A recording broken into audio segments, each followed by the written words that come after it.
60 ఏళ్ల కిందటి నిర్మాణం, ఎప్పుడు కూలుతుందో తెలియని భవనం, పెచ్చులూడి కురిసే పైకప్పు, 100 మందికి 4-5 టాయిలెట్లు, పనిచేయని కుళాయిలు.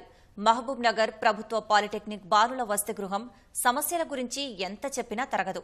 ఏటా మరమ్మతులు చేసుకుంటూ ఎలాగోలా నెట్టుకొస్తున్నారు. సమస్యల్ని ప్రభుత్వం దృష్టికి తీసుకెళ్లినప్పుడల్లా మరమ్మతులు చేయడం తప్ప పరిష్కారం లభించడం లేదు.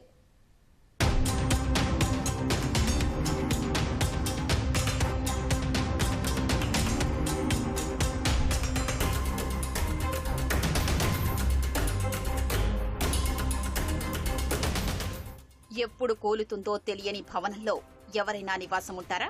పెచ్చులూడుతూ వానొస్తే కురిసే గదుల్లో ఉండేందుకు ఎవరైనా సాహసం చేస్తారా? మహబూబ్ నగర్ ప్రభుత్వ పాలిటెక్నిక్ కళాశాల బాలుర వసతి గృహంలోని విద్యార్థులు మాత్రం గత్యంతరం లేని పరిస్థితుల్లో అలాంటి సాహసమే చేస్తున్నారు. ఈ కళాశాలను 1950